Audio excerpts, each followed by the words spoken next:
Dzień dobry wszystkim. Już ją włączam i się, mam nadzieję, zamienicie w słuch, jak to przystało na uważność, a ja tutaj roztoczę przed wami. Mam nadzieję, że uroki tematu, chociaż temat jest trochę też trudny, bo dotyczy pandemii. No właśnie, więc to, co chciałbym wam przedstawić, to jest ukazanie pewnego kontekstu, w którym uważność, czy rozwijanie, kultywowanie uważności i współczucia, to zwykle zachodzi razem, może być bardzo pomocne w radzeniu sobie z trudnościami i wyzwaniami dla zdrowia psychicznego, jakimi był, niestety nadal jest zjawisko pandemii COVID-19. Ponieważ tutaj reprezentuję też właściwie nasz Wydział Psychologii Uniwersytetu Warszawskiego, więc on będzie utkany też badaniami naukowymi, w szczególności dlatego, że postawiłem sobie za cel na początku pandemii, aby ulżyć czy pomóc ludziom, którzy właśnie cierpią na problemy głównie lękowe, depresyjne, będę o nich więcej mówił, właśnie i sprawdzić, na ile trening uważności w wersji online, czyli bez prowadzenia przez nauczyciela, tylko jako taki nagrany trening, w dodatku skrócony, czy może być pomocny. Przeskoczę do konkluzji, powiem tak. Ale jaka jest droga do tego i co będziemy w związku z tym podczas tej godziny, nie wiem, może go trochę przekroczę tę godzinę, co będziemy robić, to wam powiem pokrótce. Więc będę chciał was wprowadzić w temat właśnie pandemii COVID, a w zasadzie ich konsekwencji dla zdrowia psychicznego. Jak to w badaniach głównie brytyjskich, światowych można powiedzieć, jak to było w Polsce. Po to, żeby pokazać, że faktycznie problem jest znaczny. Znaczny odsetek, zobaczycie sami na cyfrach, na słupkach, 30–40% ludzi w tym okresie cierpiało istotnie można powiedzieć, na różnego rodzaju trudności emocjonalne, psychologiczne, żeby sobie radzić z tymi licznymi wyzwaniami. Trochę o tym opowiem, po czym przejdę do naszego badania polskiego, które robiliśmy w takiej grupie badawczej, aliansie, właśnie na Wydziale Psychologii. Troszkę wam powiem, co nam wyszło, właśnie jak wyglądało to w Polsce. Powiem też o innym istotnym zaburzeniu, dużo rzadziej badanym, a bardzo istotnym, zwłaszcza w kontekście takich zjawisk nagłych, niespodziewanych i trudnych jak pandemia, czyli tak zwanym zaburzeniu adaptacyjnym, czyli takiej sytuacji, w której my się nie możemy przystosować i się dekompensujemy. Krótko mówiąc, sytuacja, która się nagle dzieje, nas przerasta. Więc troszkę o tym powiem, jak to wygląda, po czym wyprowadzę wam następnie w pewnych badaniach, które robiłem, żeby zobaczyć, jak właśnie ma się depresja, lęk i inne zjawiska do centralnych elementów uważności. Trochę o tej uważności powiem więcej. Dlaczego? Co to jest? Jak ją można rozumieć? Po czym spróbuję wam powiedzieć o tych właśnie paru elementach, paru składowych. Dlaczego one są takimi wehikułami zmiany? Dlaczego jest ich mega potencjał i dobrze, by każdy z was mógł o nich wiedzieć i je rozwijać w swoim życiu, a to się właśnie dobrze robi przez trening uważności. Po czym pokażę wam, jak właśnie ten trening uważności online w takim dużym, randomizowanym badaniu, gdzie mieliśmy trzy ramiona, dwie grupy kontrolne, okazał się być skuteczny i też właśnie w jakim mechanizmie. Także to jest plan na najbliższy czas, na czas tego naszego spotkania. Ja może powinienem jakieś honory też tu powiedzieć właśnie, że tutaj jako Wydział Psychologii Uniwersytetu Warszawskiego. Także dziękuję właśnie Almy Mater też za możliwość badań i tego, że się mogę też z wami podzielić.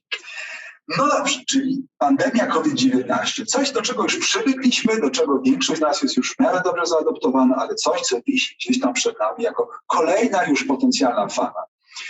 Więc dobrze trochę wiedzieć, jak ona nas dotyka, co ona z nami robi i jak sobie z tym radzić. Więc normalna, taka podstawowa rzecz jest taka, że pandemia COVID dotyczy naszego zdrowia, zagrożenia dość mogącą być poważną chorobą, zakażeniem właśnie wirusem SARS, co może owocować pewnym zespołem objawowym, czyli zagrożeniem życia i zdrowia nas, nie tylko nas, ale najważniejszych ludzi wokół nas, zwykle jakimi są nasi bliscy, więc o nich się martwimy w pandemii. To jest jeden element zagrożenia. Ale w gruncie rzeczy przecież pandemia tak bardzo spowodowała tyle restrykcji w naszym funkcjonowaniu dziennym, zawodowym, wszelakim, że to wszystko wymagało istotnej adaptacji, innymi słowy też było czynnikami obciążającymi, takimi trudnymi dla nas do jakiegoś pomieszczenia. Kolejna rzecz, że bardzo dużo osób z nas ucierpiało finansowo, czyli wykonywało zawody, które były zawieszone albo ze względu na restrykcje rozmaite nie można było zarabiać pieniędzy. Konieczność zmiany trybu, pracy w domu, dostosowania tego rodziny. To wszystko miało bardzo duże i liczne konsekwencje właśnie dla naszego funkcjonowania psychicznego, ale w ogóle naszego ogólnego funkcjonowania, przemodelowania obowiązków i zwiększona ilość oraz wystawienie się na życie z namownikami 24 godziny na dobę, co w wielu wypadkach było źródłem, co jest fantastyczną rzeczą, ogromnego wsparcia i odkrycia czasem nawet najbliższych, ale też niejednokrotnie olbrzymich napięć, konfliktów i trudności. Więc to jest ten całokształt, który można powiedzieć kontrybuował dla naszego zdrowia psychicznego. I trochę zobaczmy jak. Jest takie duże bardzo badania populacyjne na świecie, to są chińskie, brytyjskie. Jak widzicie, pokazują około 30 parę mniej więcej procent ludzi zareagowało, czyli przeżywało epizod depresyjny w trakcie pandemii, która się rozwinęła, i również inne częste i ważne zaburzenia lękowe, które się nazywa zaburzeniem lękowym uogólnionym. Ono jest jednym z głównych tutaj takich zmiennych zależnych, czyli takich miar, które też testowaliśmy w tych badaniach polskich, dlatego go tutaj zmiankuję. Także dość poważna liczba osób, 1/3 z nas miała wyraźne objawy właśnie zaburzeń. To są badania światowe. Teraz zobaczcie, jak to było u nas. Ale za moment, zobaczcie, też ten slajd pokazuje, żebyście mieli wyobrażenie, że w ogóle jakby zaburzenia psychiczne, problemy emocjonalne są czymś, powiedziałbym, ludzkim oczywiście i w tym sensie normalnym. Każdy z nas ma prawo je mieć i około 1/4 z nas, można powiedzieć, to są badania jednoroczne, to są jedna z miar w ciągu roku, mówię w ciągu życia albo w danym momencie, są różne badania populacyjne, ale macie tutaj na slajdzie, że mniej więcej 25% miało przed pandemią, ale w pandemii, stąd ta strzałka, w kwietniu 2020, czyli kiedy uderzyła, można powiedzieć, pandemia, to są badania brytyjskie, to te liczby skoczyły do 37, prawda, czyli blisko 40. Zobaczcie, czyli istotny wzrost, można powiedzieć prawie o 15%. Czyli ewidentnie epidemia spowodowała, można powiedzieć, te konsekwencje bardziej poważne pod postacią pewnej istotnej depresyjności. Jak zobaczycie dalej w tym badaniu, widać, że to się utrzymywało w kolejnych jakby etapach czy falach pandemii. Teraz jak to wyglądało w Polsce? Duży zespół właśnie nas, badaczy z Wydziału Psychologii, także już pozdrawiam kolegów i koleżanki, opublikowaliśmy go niedawno właśnie w takim naukowym czasopisie. No i przechodząc do rzeczy, co nam wyszło. Przede wszystkim to był pomiar również fali. Badaliśmy taką reprezentatywną próbę Polaków, po powyżej 1000 osób, których na różnych przestrzeniach czasu, tutaj macie, żeśmy robili pomiary różnych zmiennych, w tym właśnie głównie tych, które nas dziś interesują, dotyczących zdrowia psychicznego. Mniej więcej równolicznie kobiety i mężczyzn. No i teraz, podobnie jak w tych badaniach brytyjskich, mamy ten sam efekt. Zobaczcie, przed pandemią, to akurat badanie, które my żeśmy robili przed pandemią, przecież to robić w trakcie, ale powiedzmy około 16%, skoczyło do 36, czyli ponad dwukrotnie można powiedzieć ten wzrost wyraźnych zespołów depresyjnych, bo to akurat jest objaw o nasileniu depresji, wystąpi. To są pomiary takimi miarami właśnie samoopisowymi. To nie było przez badanie przez klinicystów, ale uznajemy to jako pewną, że to ma istotnie wartość naukową. Jak się czuje źle, to zwykle takie coś też opisuje właśnie w takich narzędziach samoopisowych. Jak widzicie dalej, to też rok później, bo tutaj to dodałem, macie też właśnie te zwiększone, cały czas wysokie dośmiary 1/3 z nas. To są slajdy i badania, tak jak wspomniałem, kolegów, ale pozdrawiam szczególnie panią doktor, profesor Małgosię Gamin, która była tutaj głównym badaczem właśnie tych zjawisk. Co dalej? Zobaczcie, bo to może też być interesujące. Pewnie większość czy część z was to są młodzi ludzie. Zwłaszcza na początku pandemii uderzenie jakby w emocje, w nasze funkcjonowanie psychiczne dotyczyło właśnie młodych ludzi. 18-24 wiek, tutaj to jest jakby nasilenie tej miary kwestionariuszowej, jak widzicie, ona jest wyraźnie w tej grupie większe. I gdybyśmy spojrzeli natomiast na po roku, to mamy zobaczcie, początek pandemii, czyli tam kwiecień, maj 2020, a po roku, kiedy już trochę żeśmy się zaadaptowali do tego, No to jak widzicie, to jest bardziej wypłaszczone. W różnych grupach wiekowych zdrówka jest podobne. Najwięcej zaczęli mieć ludzie w takim wieku, powiedziałbym, dojrzałym, dorosłym, krótką, 34 lata, co miało związane z różnymi czynnikami, których tu nie chcę analizować, bo się skupiamy przecież na uważności. Więc znawmy to tylko, żebyście zdawali sobie sprawę, że dotykało to wszystkich Polaków, ale w różnym stopniu, w różnych jakby etapach pandemii. Zwłaszcza na początku młodych ludzi, potem właśnie można powiedzieć takich pracujących, ale też posiadających rodziny, wreszcie osoby starsze, ale to na inne spotkanie. Więc jakby to obciążenie depresją, lękiem zależało właśnie od sytuacji finansowej. Jak ktoś był słabo, no to oczywiście było trudniej, większe zagrożenie. Wiadomo, bo o tym trąbiono, że obciążenie somatyczne, przewlekłe choroby, które zwiększały ryzyko tych najgorszych, łącznie wręcz ze śmiercią, w wyniku właśnie zakażenia czy tej choroby COVID. No wreszcie, jak byliśmy wyeksponowani na media i żeśmy w nich siedzieli, to było też dla nas trudne. Płeć żeńska, niestety, miłe panie, tak to jest, że jesteście bardziej obciążone ryzykiem zaburzeń emocjonalnych. I młodszy wiek zwłaszcza też nam pisze. No ale idźmy dalej, bo to są tylko wstępy. Kolejna ważna, dużo mniej badana rzecz, której wspomniałem na początku, dotyczy zaburzenia. Może chwilę takiej ogólności. Jak mówimy o depresji, pamiętajcie, nie mówimy po prostu, że jest smutno. Mówimy o dość przewlekłym, co najmniej 2 tygodnie, to jest ten minimalny czas, występowaniu znacznego obniżenia nastroju, też napędu psychoruchowego, tak to może mówimy, ale jak widzicie, na przykład do was gadam, macham rękami, na pewno melodię głosu, mówię dość szybko, depresji, to wszystko nam siada. Apatię, brak energii, no i takie objawy, że nam się trochę żyć nie chce, albo nawet czasem bardzo, nie możemy spać, nie możemy jeść. Także sprawa jest dość poważna, jeśli chodzi, bo to istotnie dotyka naszego funkcjonowania w wszelkich wymiarach życiowych. Problemy lękowe, lęk uogólniony to jest tendencja do zamartwiania się. Cały czas się martwię, przejmuję, jestem napięty. Jakoś takim pobudzony, jakby czyhało na mnie ciągle zagrożenie. Też mam kłopoty ze snem, też mam kłopoty z koncentracją, jestem rozdrażniony, no co mniej więcej trochę. Ale jest otóż taki zespół objawowy, który nazywamy zaburzeniem adaptacyjnym. Adjustment disorder, dalej będzie skrót IODD z tego angielskiego skrótu. To jest właśnie takie bardzo, może być rozmaity zestaw objawów, ale to, co jest kluczowe i ważne, że to powstaje na skutek pewnych trudności, żeby się zaadoptować do jakichś nowych okoliczności życiowych. A jak powiedzieliśmy na początku, no właśnie pandemia COVID to jest ten moment, kiedy mamy kompletnie nowe okoliczności. I niektórzy z nas mieli duży problem, żeby się do nich przystosować i mieli właśnie rozmaite, bardziej lękowe, bardziej depresyjne albo bardziej wyrażające się jako taką złość, dysforię, trudności właśnie w regulacji emocji. A więc było też pytanie, które sobie zadaliśmy już w innej grupie, opublikowane też w tym roku w jednym z czasopism naukowych, jakie było rozpowszechnienie tego zaburzenia adaptacyjnego właśnie podczas pandemii i jest znaczne. Rzeczywiście pandemia wyraźnie powoduje bardzo duże obciążenie i u części osób właśnie zaburzenia adaptacyjne, a są różne sposoby liczenia. Jeden jest taki konserwatywny, że odejmujemy osoby, które mają depresję, lęk, żeby to nie była dokładnie ta sama grupa. Oczywiście one się ze sobą wiążą. Osoba, która ma adaptacyjne zaburzenie, ma też dużo lęku, dużo depresji. Jak widzicie tutaj w tym badaniu, no w jednym 8,4 po wykluczeniu wszystkich innych, ale bez wykluczenia, no to ponad połowa osób miała wyraźne objawy zaburzenia. Czyli znowu, no widzimy jakby powagę.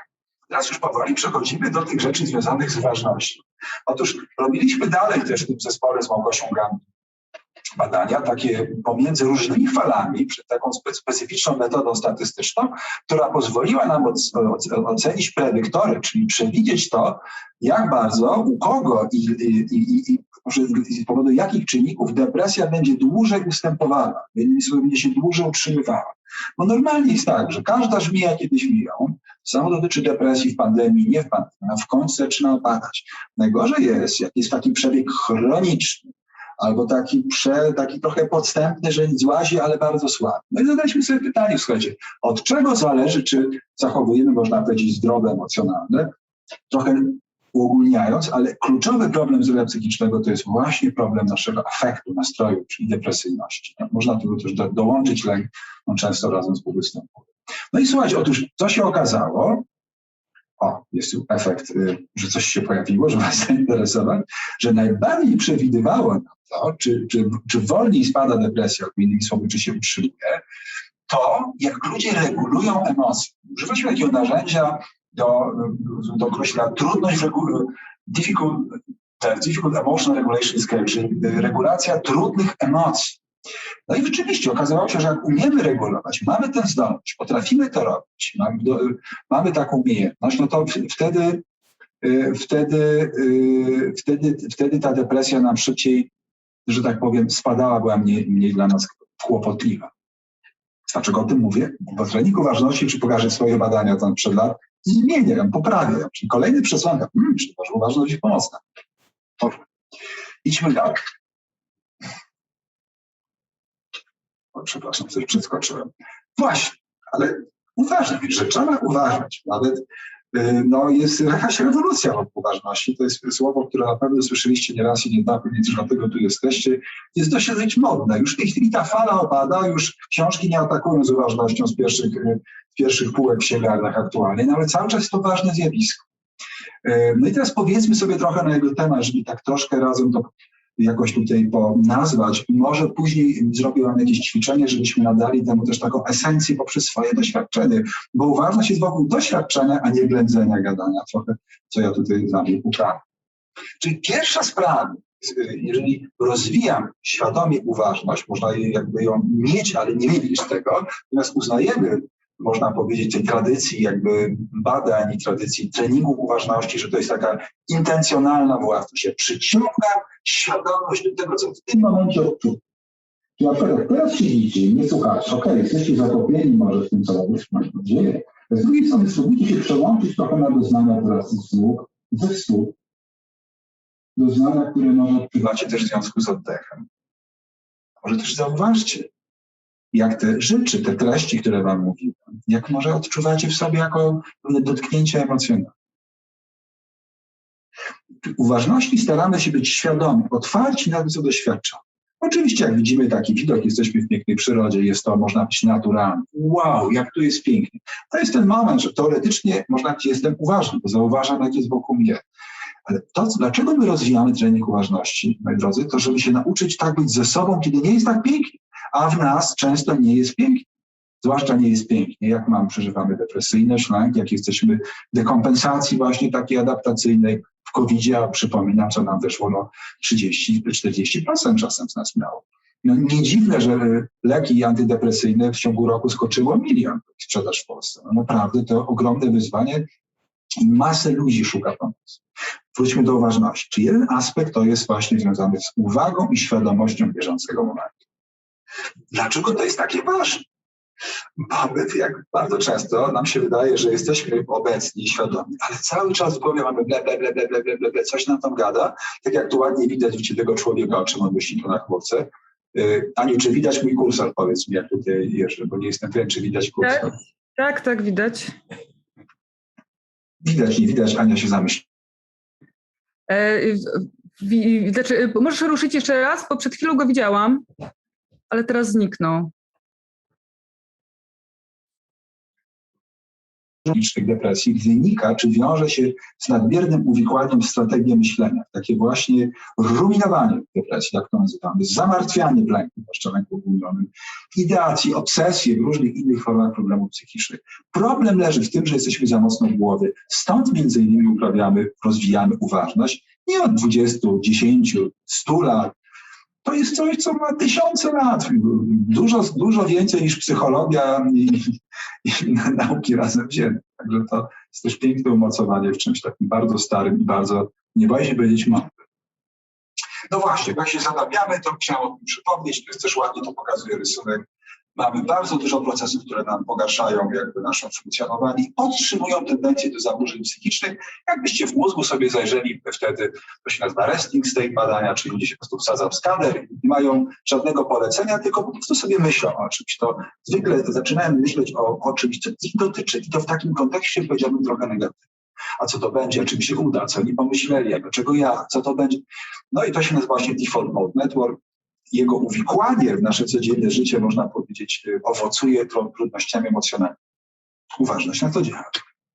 Dlaczego działa i co się wiąże? Dlaczego życie w tych myślach jest tak trudne? Dlaczego uważność w ogóle stosujemy? Bo jest takie zjawisko, które nazywamy fuzją poznawczą, cognitive fusion. Co to jest? To jest to, że my często nie odróżniamy swoich myśli od rzeczywistości naokoło nas. Jeżeli przychodzi do głowy jestem głupi, to ja myślę, że to jest fakt, tak? Że to nie jest coś, co jest jakimś zlepkiem słów, które wpadło do mojej głowy z jakiegoś powodu, że to jest tylko myśl. I ja się z tym utożsamiam. Jeżeli obleję, to macie na przykład egzamin, załóżmy, no to mogę mieć negatywne myśli, typu do niczego się nie nadaje, więcej mi się nie uda, walą mnie ze studiów. Zaczynam czuć niepokój, smutek, lęk. Zaczynam unikać i się czuję jako ja, jakiś nieadekwatny. To jest właśnie pojęcie fuzji, że ja nie mam zdolności do postrzegania trochę z boku tego, co mi się pojawia w mojej przestrzeni wewnętrznej, jako myśli, jako emocje, jako doznania. Uważność pomaga to robić. To się nazywa procesem defuzji albo decentracji, czy jeszcze. W modelach, jak to badamy naukowo, nazywamy to taką zdolnością do metapoznania. Czyli żadne pliki uważności, takie widzicie na tym rysuneczku, możemy się przeglądać trochę w tym, co się pojawia w naszej przestrzeni psychicznej. Mogę być bardziej świadom moich wewnętrznych procesów. Mieć, można powiedzieć, większą świadomość emocjonalną. To jest mega ważna jak umiejętność psychologiczna. To jest jeden z kluczowych elementów, między innymi radzenia sobie z emocjami i regulacji zajęć. Bardzo ważna sprawa. Drugi komponent uważności, ten tak trochę dekomponujemy, dotyczy nie tylko tego, że jestem świadom, ale jaką mam relację z tym przeżyciem, tym doświadczeniem, którego jestem świadom. To jest niesłychanie ważne. To nie jest oceniające, taka świadomość, taka selektywna, negatywna siebie, która jest typowa, kiedy się krytykujemy, nie lubimy, kiedy się oceniamy. To jest oparte na akceptacji. Więc mam teraz tę nawracającą myśl, że jestem głupi, albo że coś mi się nie udaje. To jest teraz we mnie. Odczuwam ten smutek. To jest we mnie teraz smutek.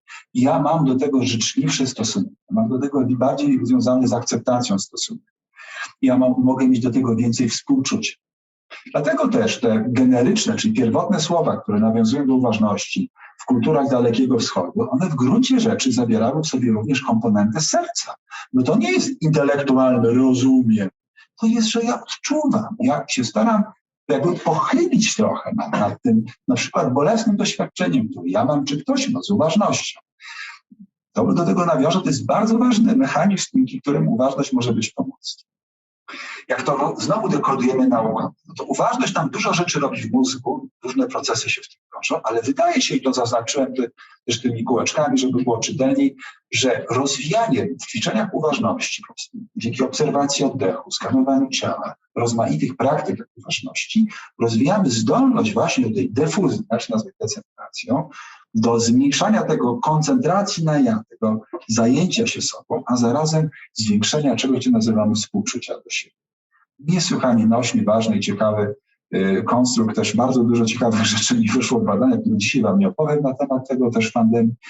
W każdym razie chodzi o taką życzliwe, oparte na taką łagodnością podejście do różnych trudności, które przeżywa. Niestety, lwia część z nas, z moich badań wynika, że około 60% populacji, różnych populacyjnych badania, jeśli dobrze pamiętam teraz, ma inną tendencję, żeby być raczej do siebie łający, krytyczny, niż współczujący, kiedy nam się dzieje coś trudnego. Także uważność, rozwijanie jej wiąże się właśnie z takim, tak przynajmniej teoretycznie, jak zobaczycie za chwilę w badaniach też praktycznie, pomaga nam to mieć większe serce do trudności. Więc te 3 czynniki, które chciałem powiedzieć, bardzo ciekawe, które potem przełożę trochę na interwencje, które wiemy, że kontrybują do zdrowia psychicznego. To jest jeden z nich, to jest coś, co określane jest jako unikanie doświadczania. To jest takie pojęcie, które wprowadził Stephen Hayes, jeden z ojców takiej terapii nawiązującej do uważności, która się nazywa ACT, terapii akceptacji i zaangażowania. Dotyczy to tego, że takiej skłonności do uciekania od trudnych przeżyć wewnętrznych, od takich doświadczeń, których nie chcemy, lęku, smutku, jakiejś złości. Czyli jeżeli mam tą awersję do swoich przeżyć i oceniam je negatywnie, to też często unikam sytuacji, w których to się dzieje. Zamykam się w sobie, unikam zasklepiania. Też często mam tendencję do uciekania w pewne reagowania, które nie są zbyt adaptacyjne i dobre, które mi nie pomagają. Jedna rzecz. Odwrotnością tego nazywamy pewną elastyczność psychologiczną, czyli ja Jak jestem smutny, to jestem. Jak coś się dzieje, to jestem tego świadom. Przeżywam wachlarz emocji. Nie tylko pozytywnych, ale też potrafię przeżyć i puścić emocje negatywne. To jest ważna umiejętność. Nie, żeby ich nie było, żeby je odciąć, tłumić. To słuchajcie, nie działa. Mamy masę badań, że to nie działa. Działa, kiedy doświadczamy, przeżywamy, kiedy możemy się napełniać, puszczać coś i ciągle wracać do bieżącego doświadczenia. Drugie, to jest już wspomniana ta fuzja poznawcza, jej odwrotność, defuzja albo decentracja, czyli zdolność do niezlewania się, nie takiego sklejenia z pewnymi pojawiającymi się w nas, czy kulturowo, czy osobiście wyciągnięte z domu, to są klisze wręcz tego, co słyszeliśmy na swój temat z domu, czy ze szkoły, myśli, czy jakiejś postawy poglądu. Wreszcie trzecia rzecz, którą wspomniałem, współczucie do siebie, jest trochę w innym kolorze, bo to jest ta zmienna, która jakby nam rośnie, kiedy jesteśmy, jej uważność i też jej wzrost bardzo dobrze koresponduje i przewiduje, można powiedzieć, różne elementy pozytywnego zdrowia psychicznego. Pozytywnego, no w tym sensie, że nie tylko brak depresji, lęku, ale też takie poczucie dobrostanu, jakiejś radości życia. Więc to są takie trzy rzeczy. Więc ja je też badałem, słuchajcie, podczas pandemii, jak to wygląda, jak wyglądają te czynniki i jak one się zrobią. Taki model, który wam tu już bez cyferek przedstawiam, ale ogólnie, w którym sobie zadałem pytanie, jak one wpływają na to, jak reagujemy na pandemię. Taką zmienną, w której się mieści rozmaite rzeczy, które robimy, żeby sobie radzić z emocjami czy wyzwaniami. Czyli to, że jesteśmy, na przykład przeżywamy złość, rozdrażnienie, albo się konfliktujemy, mamy nieporozumienia, albo właśnie nie jemy, nie śpimy, mamy takie objawy somatyczne, czy wreszcie, czy jakieś jeszcze inne, czy ból głowy. No i używki rozmaitego podobnego typu, no jakieś takie behawioralne nasze też, no można powiedzieć, nałogi mniej bądź bardziej, jak internet i tak dalej. Czyli rozmaite i ryzykowne zachowania. No i zobaczcie, co z tego modelu wynika, żeby wam go zdekoduję, żeby to było jakoś zrozumiałe. Czyli to jest taki model tak zwany mediacyjny, czyli chodziło o to, na ile te trzy czynniki przewidują i jak bardzo właśnie poziom tych reakcji na to. Co się okazało? Że one są wszystkie pełnymi mediatorami. Na razie to liczyłem taką metodą bez brania interkorelacji pomiędzy nimi. To teraz jest jeszcze w liczeniu, ale ten taki podstawowy, gdzie każdy z nich testowałem oddzielnie, mam przedstawić. Więc po pierwsze i unikania, i fuzja kontrybują do depresji i lęku, tak? Pandemii. A z kolei one nam przewidują, czyli jakby się tłumaczą na te niedobre sposoby reagowania. Bo te reakcje na pandemię może być są to negatywne reakcje, te, które byśmy nie chcieli. I każdy z tych czynników wyjaśnia około 18-19% właśnie tych różnic indywidualnych w zakresie reagowania na pandemię. Czyli to ważne, czy to pokazuje, że te czynniki naprawdę ważą. Te czynniki ważą, jeśli chodzi o lęk i depresję i ważą też na nasze zachowanie i funkcjonowanie w domu i zagrodzie. Tak? I w związku z tym, jak macie taki model, to możecie być, to dobrze byłoby leczyć, się zająć, słuchajcie, nie tylko tym, jak mamy typowo w badaniach psychologii klinicznej, psychiatrii, depresją czy lękiem, ale tym, co może być u źródeł, tym pewnymi umiejętnościami psychologicznymi, których możemy mieć pewne deficyty z takich czy innych powodów. Na przykład unikamy doświadczenia, jesteśmy mało elastyczni, za bardzo się zlewamy, nie potrafimy patrzeć jakby z perspektywy i z boku i jesteśmy bardzo szorstcy i krytyczni do siebie sami. No i teraz dlaczego o tym mówię? Moi drodzy, długi tekst w dwóch słowach. Ponieważ to, co już powiedziałem, wydaje się, że interwencje, które by poprawiały te umiejętności, również regulację emocji jako taką, o której wspomniałem wcześniej, która ma duże znaczenie dla wychodzenia z trudności psychicznych podczas pandemii, mogą być szczególnie korzystne, zwłaszcza w pandemii czy innych trudnościach życiowych. Dodam oczywiście, że nie tylko, bo mamy badania też takie, które prowadzą dla po prostu depresji i lęku, to nam bardzo pomaga. I teraz jakbyście mnie zapytali, no dobrze, panie Pawle, to co robić? Jakie metody mogą pomóc? No więc mogę na podstawie właśnie literatury i własnych badań powiedzieć, że terapia poznawcza oparta na uważności, czyli taki trening uważności można powiedzieć w największym posadzeniu w nauce i pewnym modelu rozumienia umysłu ludzkiego i problemów psychicznych, który powstał na Uniwersytecie Oxfordu jakieś 20 lat temu, o którym za chwilę powiem więcej, ale w ogóle trening uważności jako tak. No i też inne nowe trendy terapeutyczne, tak jak wspomniany przeze mnie ACT. Mamy też badań trochę, które pokazują, że te czynniki, o których tu wspomniałem, też właśnie w nim się ulegają poprawie. ale akt, można powiedzieć, wyrósł z pnia uważności. Jest takim trochę nowoczesnym spojrzeniem na coś, co jest od 2000 lat opisywane trochę innym językiem. No dobrze, trochę o tej terapii, żebyście wiedzieli, co to jest, bo Anusz, zapraszam zresztą, będziecie mieli ochotę sami wziąć w tym udział. Warto wiedzieć o tym, warto to przejść, warto to rozwijać. To jest właśnie fuzja, połączenie, integracja takiej klasycznej, działającej w depresji terapii poznawczej depresji, czy też poznawczo-behawioralnej, jak wolicie, modelu rozumienia, od czego zależą nawroty oraz czegoś, co wprowadził John Kabat-Zinn jako trening MBSR pod koniec lat 70. zeszłego stulecia. Słuchajcie, przepraszam, bo młody człowiek ogląda głośno, nie wiem, czy to słychać, jakąś bajkę, ja trochę go poproszę, żeby ściszył już dalej.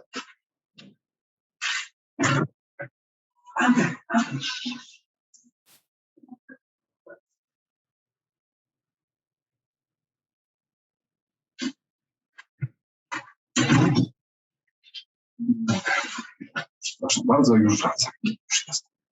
No więc właśnie to robimy w formie grupowej. Zwykle się spotykamy w większej sali, jest taki format paręnaście osób, powiedzmy 10-20. No i przez 8 spotkań po 2,5 godziny po prostu przerabiam krok po kroku pewien materiał, którego wam to oczywiście nie wyłożę tam w tym spotkaniu, co my tam robimy, ale zachęcam, żeby to doświadczyć. I to powstało w kontekście właśnie zapobiegania nawrotom depresji, bo z depresją trzeba wam wiedzieć, problem nie jest tym, że ona się pojawia, przede wszystkim to, że ona lubi wracać. Że to jest raczej zasada, że człowiek miał depresję, a 10-20% z nas w ciągu życia będzie miał. Czy pandemia, czy nie, takie są wskaźniki. I potem to wraca. Więc ten model to było spotkanie właśnie tego myślenia, czy rozwijania uważności w kontekście rozumienia, dlaczego ona może działać. No i gdybyśmy się zastanowili, mam nadzieję, że już nawiążę do tego, co wam mówiłem, czego nas uczy, takich umiejętności, to właśnie skupiania uwagi, zmiany perspektywy uwagi na tym, co jest w tym momencie, co nam pomaga się odłączyć uwagę od innych rzeczy, które nas obserwują, które często są te wołające różne trudności, kłopoty, emocje i te bla, bla, bla, bla. Czy jestem świadomy, bo jestem bardziej świadomy w ciele, nie w głowie, a bardziej w ciele. Mamy bardzo konkretne badania, które pokazują, że nam się bardziej aktywuje, a nawet nam grubieje, można powiedzieć, czy też po prostu mamy grubszą, czyli więcej neuronów w korze czuciowej w mózgu, jest tak zwany somatosensoryczny. Jesteśmy bardziej w swoim ciele niż w głowie. I mamy więcej tej życzliwości do świata, do siebie, do tego, co jest. Też się bardziej angażujemy w życie. Badania, które teraz robimy, takie różne rzeczy, które są ważne dla nas wszystkich, związane z pewnymi zmianami cywilizacyjnymi. I co jest ważne dla depresji naszego rozumowania, dzięki uważności, ja się staram być z tym, co jest, a nie tylko z tym, co bym chciał. Czyli otwieram się też na to, co jest trochę trudne i bolesne. Otwierając się na to, mogę to przetworzyć emocjonalnie. Mogę temu pozwolić odejść. O ile ćwiczę to samo uważności, czyli bieżący moment i on się ciągle przesuwa. Ja cały czas puszczam to, co było. Ta umiejętność się bardzo przydaje. To jest to umiejętność przyzwalania i puszczania, co opisałem. Etap bezpośredniego doświadczenia, no i to wspomniane i tutaj wytłuszczone przeze mnie decentrowanie czy też dyfuzja, czyli ulga, kiedy odkrywam, to jest taki moment wow często osób, które mówią, Jezu, to te myśli, które mam, to są po prostu myśli. One mogą być, a ja mogę się tym aż tak nie przejmować. To jest mega ważne. Więc tego uczy. No ale powiecie, dobrze, tu się wami też w roli nie tylko nauczyciela uważności, ale też naukowca. No, ale czy mamy na to dowody? No, to jest to. No i trochę parę zdań na ten temat, żeby wam wyprowadzić już to kluczowe, czyli to badanie właśnie w wersji internetowej BCT zaburzenia psychicznych związanych z COVID-em, już niedługo, ale zadajmy sobie pytania, czy mamy powody, aby sądzić, że to właśnie wpływa na regulację emocji, wpływa na to zmniejszenie, to źle napisałem, zmniejszenie dyfuzji, napisałem, znaczy powinienem był napisać zmniejszenie fuzji, czyli zwiększenie defuzji, czyli mniej tego zlania i czy jesteśmy bardziej życzliwi, bardziej współczujący do siebie. No więc szybciutko przez to przelecę. Są bardzo twardą literaturę, tak twardą, że jest to oficjalnie w wszelkich światowych różnych towarzystwach i zaleceniach jako podstawowa, nie jedyna skądinąd, ale jednak też podstawowa metoda zapobiegania nawrotom depresji. To macie taki bardzo duży efekt wyodchylenia standardowe różnicy, to na tysiącach osób aktualnie już mamy te dane, czy jak przejdziecie takie 8 tygodni, a mieliście tę depresję w przeszłości, jesteście teraz w remisji, jest duża szansa, że depresja wam nie nawróci, zwłaszcza jak mieliście powyżej 3 epizodów. Dlaczego? Bo powyżej 3 jak mamy, to już główny powód depresji nie leży w jakiejś sytuacji, w stresie, w adaptacji, w pandemii, tylko w mojej tendencji do tego, czyli tego ruminowania, przeżuwania właśnie tego wszystkiego, tej negatywności i to jest takie zjawisko bardzo ciekawe, takiego wzbudzenia, czy różnicowego wzbudzenia, że nawet smutna muzyka może wywołać nam, wpuścić nas w maliny negatywnego myślenia, przełożenia się na doznania w ciele i emocji. Więc uważność to redukuje. Dalej, tych danych mamy mniej, ale też się w nie aktywnie włączyłem. 2 publikacje, jakbyście poszukali, to znajdziecie w zeszłym roku. Tylko one dotyczyły skuteczności właśnie MBCT w depresji, w epizodzie, czyli nie osób w remisji, które nie mają, tylko ludzi realnie depresyjnych, czy to im pomaga. Mamy dowody, że pomaga, chociaż to już nie jest takie jednoznaczne, bo u niektórym w depresji jest bardzo trudno i niektórym niekoniecznie pomaga. To już nie wdając się w szczegóły. Ale mamy pewne metaanalizy, te 2 artykuły, które opublikowałem, dotyczyły głównie mechanizmów, o których dzisiaj nie będę mówił, czyli zmiany tendencyjności procesów poznawczych, na przykład zmiany uwagi, którą mamy w depresji, która jest dość specyficzna, oraz też zmiany DEG jako pewnych markerów tej skuteczności. Dodam, że niespecjalnie nam jako markery się udało to znaleźć, ale to też ważne do mnie. No ale wracając do naszego rozmowy. Dalej, też nieopublikowane badania, może dzięki tym przykładom może jeszcze kiedyś, jak będzie czas, to je opiszę do artykułu, nie tylko na konferencjach. No też zadałem sobie pytanie, czy rzeczywiście poprawia regulację emocji, czyli obniża tą skalę tych trudności regulacji emocji, MBCT. To było osób w depresji, tutaj to nie dodałem. W porównaniu do osób, to było też badanie randomizowane z grupy kontrolnej, też w depresji, ale które nie miały treningu uważności, tylko czekały na trening. Jak widzicie tutaj to po tym spadku. Tak, co więcej, analiza mediacyjna, co prawda na 2 pomiarach, pełna mediacja na 3, ale są metody statystyczne, które możecie taki ekwiwalent tej mediacji zrobić. Zobaczcie, okazało się tutaj, że właśnie zmiana w tym DERS, przepraszam, czy to jest po angielsku, ten change in DERS, ale więc poprawa w tej regulacji emocji była tym czymś, co się przełożyło na poprawę, konkretnie spadek w kwestionariuszu mierzącym objawy depresji. Przepraszam za brak wyjaśnień tych, ale mam nadzieję, że tutaj jesteście ze mną. No wreszcie wiemy, to są duże badania zespołu właśnie z Oxfordu, Willema Kaikena, który tam jest teraz szefem. I też mam badania w Polsce nieopublikowane, ale one pokazują, że nie tylko jak trenujemy uwagi, czy MBCT, rośnie nam uważność, co się wydaje oczywiste, ale właśnie ta szczególnie oparta na sercu, na cieple, na serdeczności, zobaczcie na serce, i współczuciu, relacja z doświadczeniem. Mimo że w MBCT nie ma, dodam, na razie nie było, bo teraz jest drobna modyfikacja programu MBCT, wprost jakby medytacji rozwijających współczucie. To jest ważne, że jak tak siedzimy nawet w takich klasycznych medytacjach skupienia na oddechu czy na doznawaniu ciała, nasza relacja z nami się zmienia i z tym, co doświadczamy. Mamy więcej akceptacji właśnie tej życzliwości. I to jest, jak widzicie, taki mediator zmiany, co też powoduje, to są ciekawe badania, tu jest takie słowo reaktywność się pojawia, właśnie mniej tej reaktywności, o której wspomniałem, że nawet rzeczy, które wywołują smutek, jak miałem depresję, łatwo mogą wywoływać już epizod depresji. To się zmniejsza właśnie dzięki MBCT, dzięki 8-tygodniowemu treningu. No i szukałem, tu jest mniej danych o dyfuzji. To jest mocna teoria, ale wcale nie ma wielu badań na ten temat. Mam nadzieję, że kamyczek do tego dodam, bo zobaczycie, że ta dyfuzja będzie miała duże znaczenie w tym badaniu, które zrobiłem w Polsce, o którym za chwilę powiem. W każdym razie mamy dowody na to. Chodzi o to, tak jak na tym grafie widzicie, że jak dyfuzuje, czy też decentruje, to jest właściwie synonim, tylko inne grupy badaczy to opisywały. To jest, ja mam takie obserwujące swoje ja i widzę myśli jako myśli, doznania z ciała jako z ciała, a emocje jako emocje. Powiecie, ale o co chodzi? Naprawdę to ma znaczenie. Jak jesteśmy w depresji, naprawdę sądzimy, że to, jak się wtedy czujemy, to jest prawda o nas. Że się kompletnie nie nadajemy, że jesteśmy beznadziejni i straszni. A to jest trochę coś takiego jak kaszel i katar podczas grypy. To jest takie zjawisko. To są po prostu pojawiające się we mnie pewne przeżycia. Nie ma co się do nich przywiązywać, nie ma co im dawać wiary. Uważność nam pomaga właśnie na to defuzję, to rozlepienie. Bardzo ważne.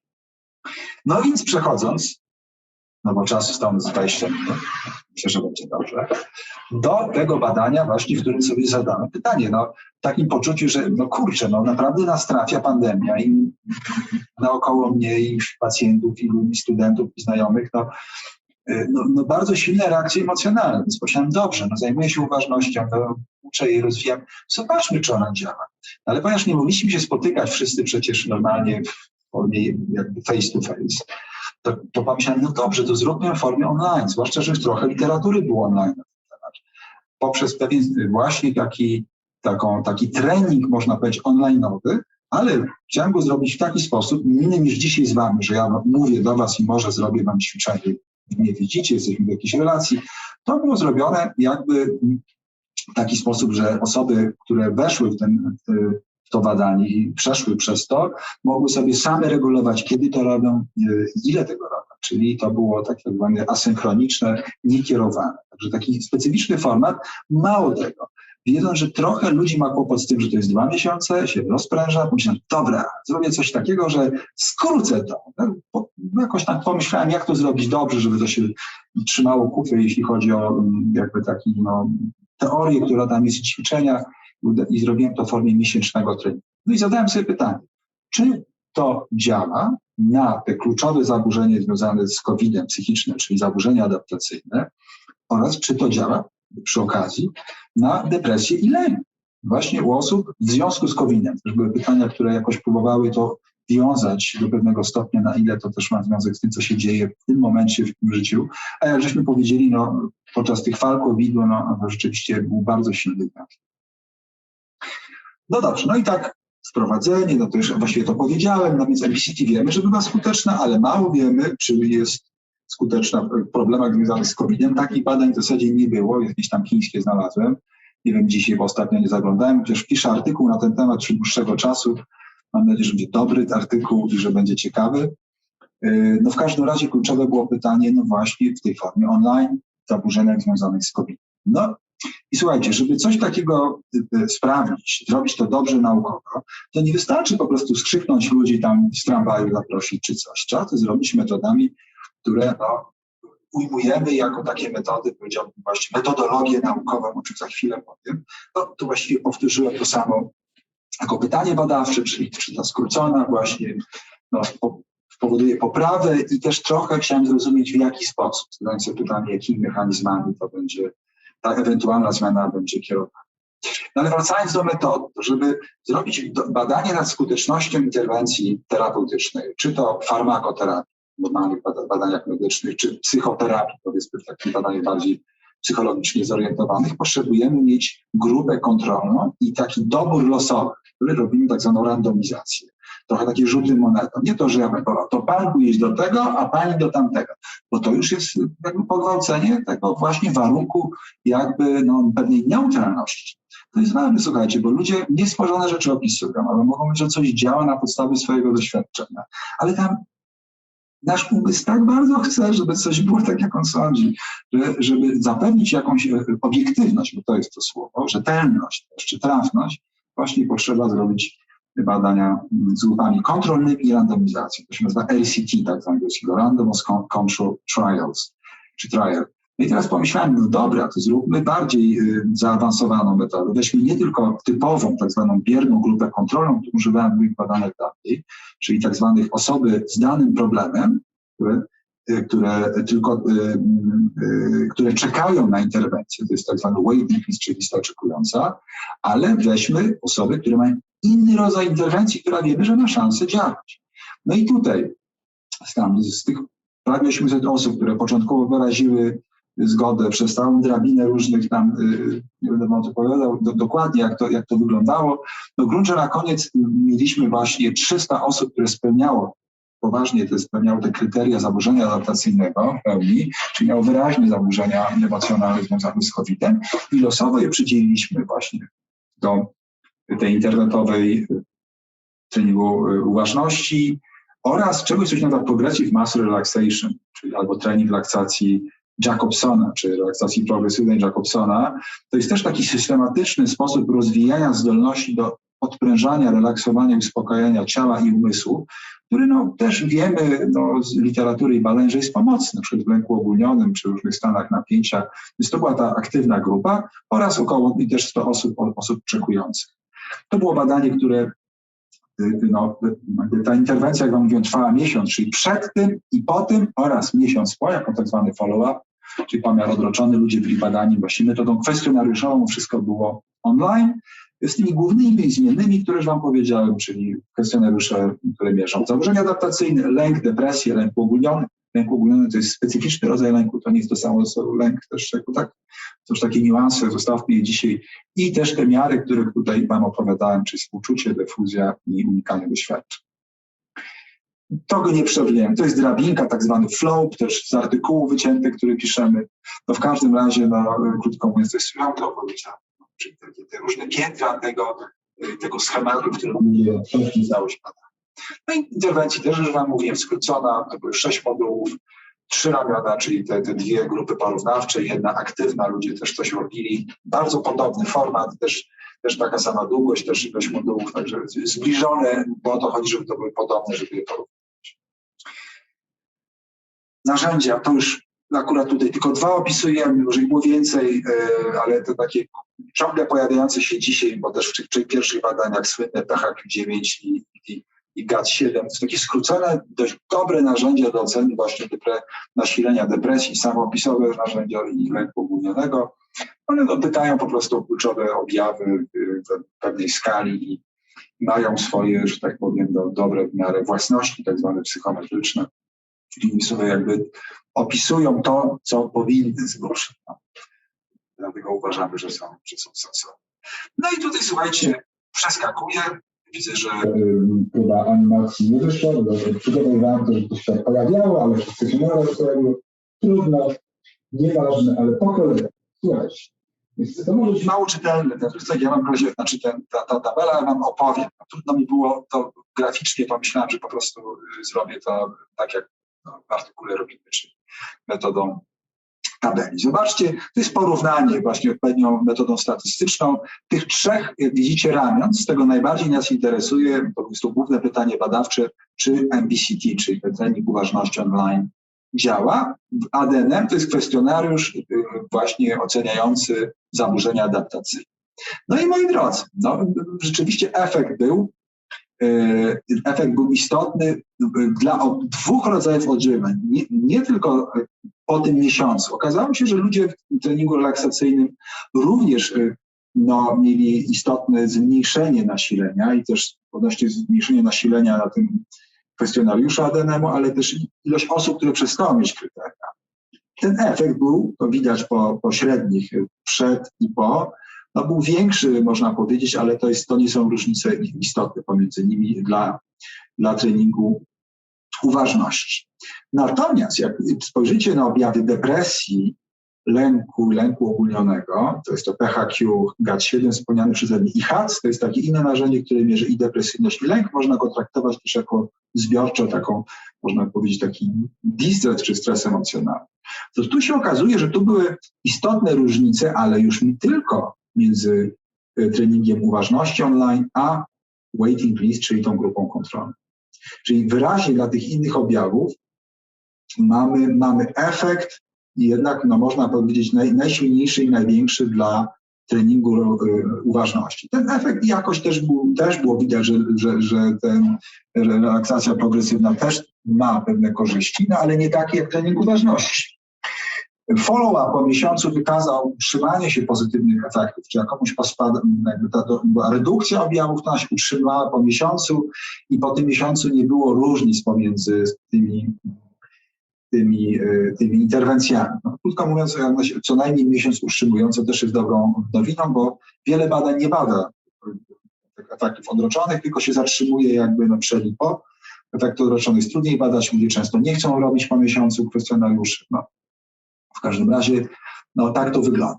Ale to nie koniec. Jeszcze jedna, myślę, ciekawa i ważna rzecz, którą chcę powiedzieć. Otóż robiłem analizę tam, ale pokazuję wam tylko jedną rzecz. Znaczy inaczej. Wspomniane 3 elementy, które omówiliśmy, pamiętacie, czy unikanie doświadczenia, czyli i odwrotność, ta tak pozytywnie rozumiana elastyczność psychologiczna, czyli przeżywam, doświadczam, nie uciekam przed różnymi doświadczeniami wewnętrznymi, które odzwierciedlają też to, co się dzieje na zewnątrz mnie. Defuzja i współczucie do siebie. One wszystkie wzrosły. One wszystkie rzeczywiście po treningu uważności zgodnie z przewiedzeniami rosły. Już wam dokładnie nie opowiem, jakie były różnice z tymi dwoma innymi ramionami, bo na tym się nie skupiłem, przygotowując dzisiaj wam ten wykład, ale zadałem sobie pytanie takie trochę jak poprzednio. Czy poprawa właśnie w objawach tych psychopatologicznych, depresji i lęku będzie mediowana, czyli będzie można tłumaczyć właśnie któryś z tych trzech czynników i w jakim stopniu. No i okazało się, słuchajcie, że defuzja, czyli to, o czym parę razy podkreślałem i też wam pokazywałem to graficznie, ta zdolność do takiego odklejania się od tych własnych przeżyć, które rozwijamy dzięki medytacji. Jeszcze raz chciałem zaznaczyć, że uważność rozwijamy jako pewne ćwiczenia medytacyjne, ćwiczenia uważności, ale to są właśnie po prostu ćwiczenia medytacyjne. Czyli ta zdolność tego odklejenia okazała się pełnym mediatorem. Czyli ona właśnie nam pięknie tłumaczyła. W dodatku ta mediacja to było coś, co jedynie i wyłącznie miało miejsce właśnie w treningu uważności. Co jest takim dowodem, że być może trening relaksacji progresywnej też pomaga, na przykład nabyć zdolność do uspokajania, odprężania, no różne rzeczy tam też pozytywne, dobre są. Ale ta poznawcza, taka wewnątrz świadomości zdolność do takiego trochę odklejania się od swoich trudnych przeżyć, to jest właśnie coś, co wystąpiło już po miesiącu i to robione samemu przez ludzi, nie w grupie, tych ćwiczeń online, nagrań plus jakiegoś tam materiału właśnie w grupie MCT. Także to jest taki dowód w sprawie, że ten mechanizm jest rzeczywiście istotny i kontrybuował do wyraźnej poprawy zdrowia ludzi cierpiących na dość poważne problemy i zakłócenia związane właśnie, psychiczne związane z pandemią COVID. No i tu jest taki już slajd, który za dużo treści, ale właściwie podsumowuje to, co tu wam powiedziałem, że ten trening uważności, to nawet w formie online, w formie takiego treningu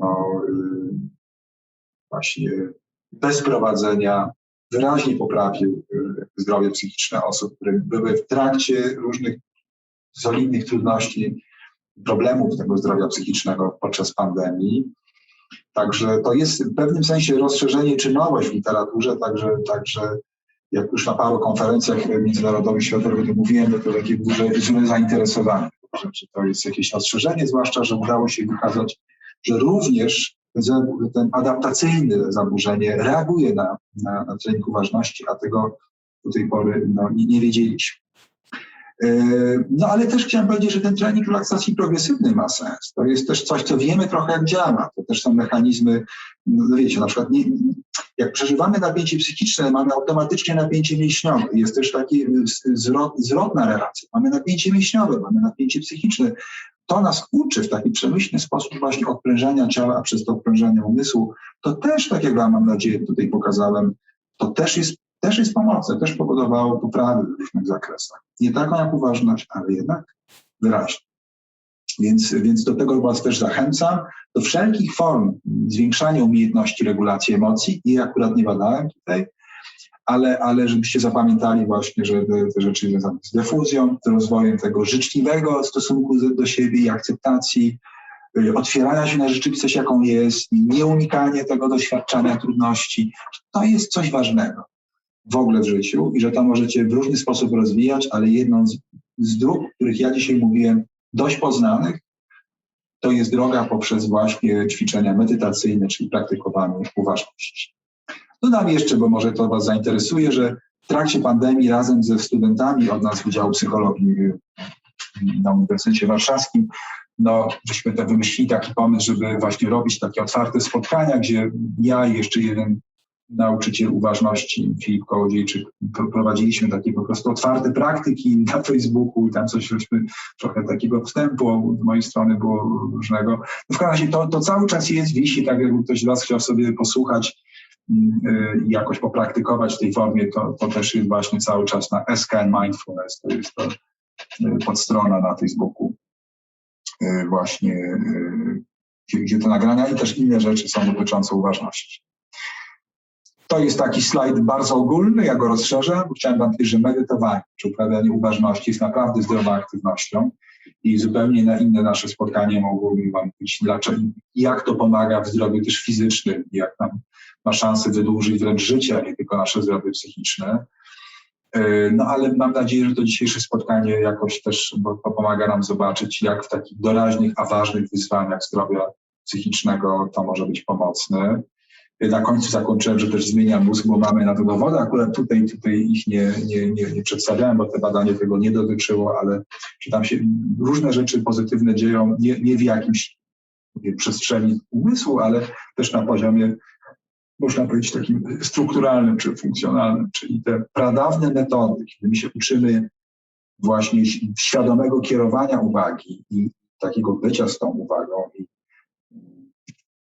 tworzenia pewnego, wychodzenia poza swoje ja i tą całą opowieść wokół siebie w głowie, a bardziej otwieramy się na rzeczywistość, jaką jest, no naprawdę mają sens i bardzo was do nich zachęcam. To akurat jest zespół, który badał te zaburzenia psychiczne w trakcie, nie uważność. Uważność to byłem ja i trójka studentów, którzy, wybaczcie, mówię tutaj do Janka Wadeszkiewicza, Zuzanny Jobkiewicz i Gosi Grochowskiej, tutaj akurat bez zdjęć. No w każdym razie no, artykuł piszemy, mam nadzieję, że niedługo będzie w jakimś dobrym czasopiśmie do przeczytania, trzymajcie kciuki. Jakbyście bardzo byli zainteresowani, to nie wiem, czy to nazwać reklamą, bo nie o to mi chodzi, że ja chcę was zachęcać, ale po prostu można się uczyć tych rzeczy, jak macie chęć drogę robienia tego w sposób bardziej systematyczny. No są różne opcje w tej chwili w Polsce, ale również MBCT uczymy, ja się też tym zajmuję właśnie w współpracy z Oxford Mindfulness Center, także to możecie sobie gdzieś tam znaleźć, albo też podyplomowo się trochę więcej dowiedzieć o współczuciu uważności, jak to robić, no to też są takie opcje. Także tak. Bardzo dziękuję za możliwość wypowiedzenia. Mam nadzieję, że was nie zanudziłem. No i Aniu, jest miejsce bo jest 18, więc po prostu idealnie. Tak.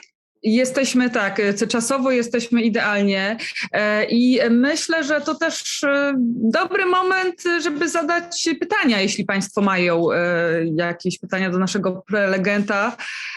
Można zapytać na przykład w czacie, można się odmutować, jeśli ktoś by był zainteresowany. Ja od razu powiem też, że nagranie wykładu będzie dostępne na naszym YouTubie wydziałowym, tak, gdzieś pewnie w przyszłym tygodniu, Wydział Psychologii, także jakby ktoś chciał obejrzeć sobie później, odświeżyć wiedzę. Natomiast zapraszam teraz do pytania.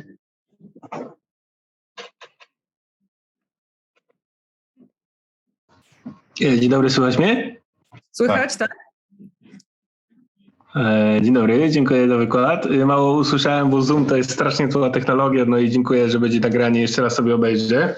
Ja bym się tylko chciał spytać, bo ktoś tam podczas pandemii opowiadał, że jest taka teoria dwóch baniek, że mamy takie rzeczy zewnętrzne i rzeczy, na które mamy wpływ, nie? I to jest pierwsza bańka, to jest te rzeczy, na które mamy wpływ, a druga bańka to są te rzeczy zewnętrzne, jeżeli my nie mamy wpływu na nie, tak? No i w tym momencie możemy sterować tylko rzeczami z tej swojej najbliższej bańki, tak? A te rzeczy z tej bańki zewnętrznej strasznie wpływają na nas i potrafią właśnie niszczyć naszą psychikę przez to, że my myślimy, że możemy zwalczyć coś, co jest w zasadzie od nas niezależne, tak? Czy to coś takiego istnieje, czy ja coś tam źle usłyszałem?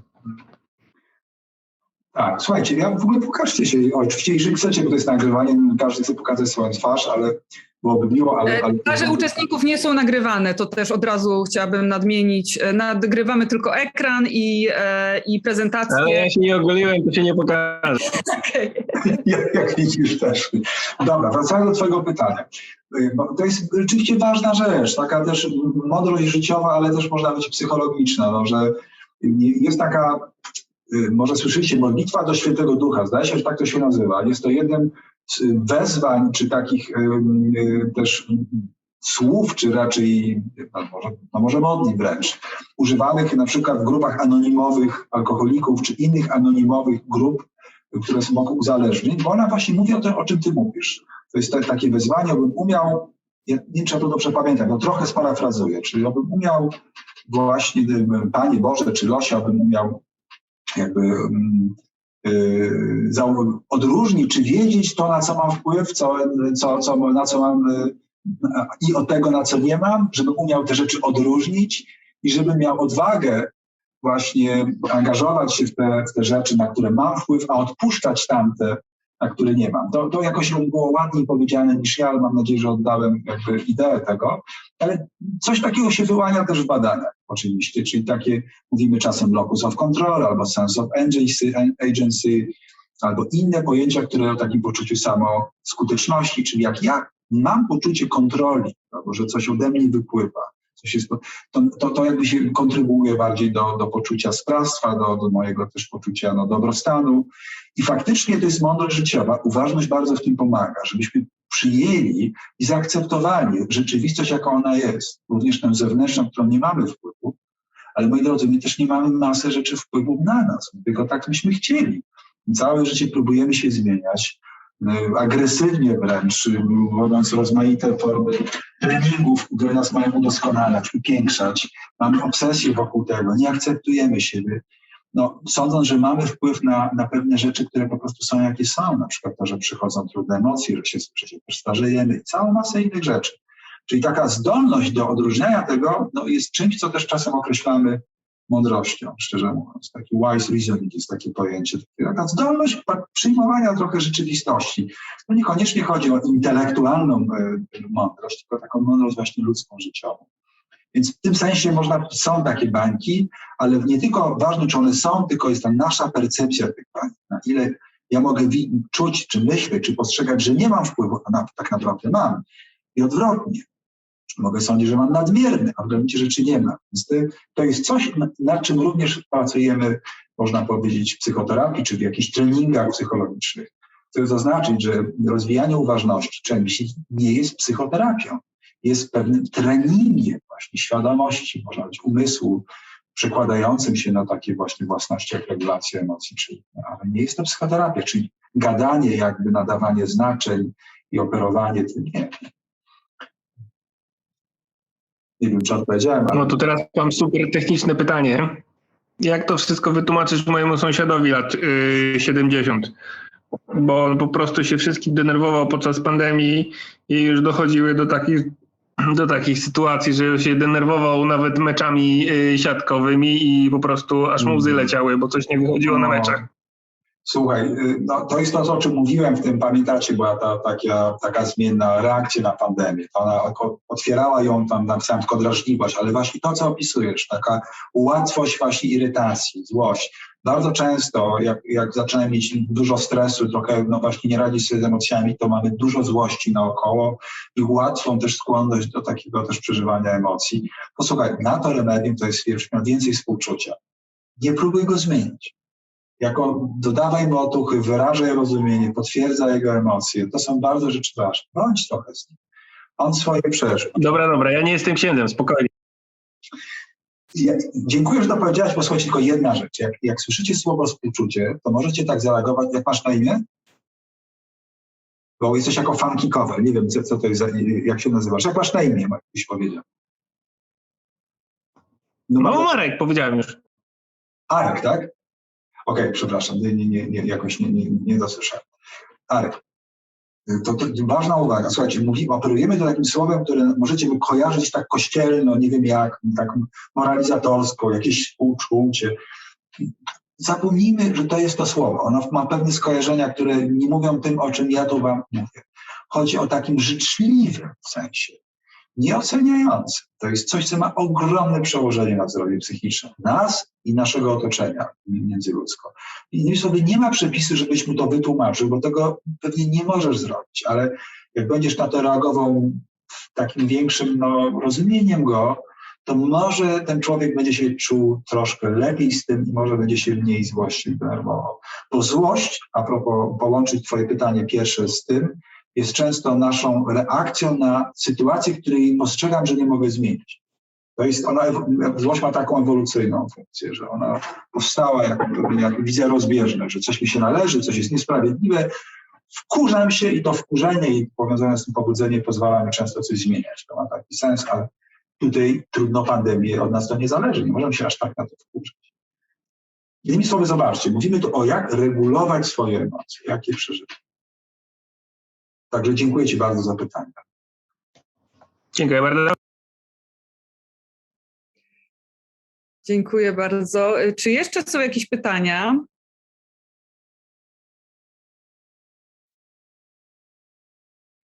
Zapraszam. Druga taka szansa może się szybko nie powtórzyć. No, rozumiem, to jest piątek wieczór, prawda, weekend. No tak, Dużo informacji. tak. Że, Zdecydowanie. Mhm. Także dziękuję Wam i dziękuję też Aniu Tobie za organizację i możliwość podzielenia się i trzymajcie się ciepło w takim razie.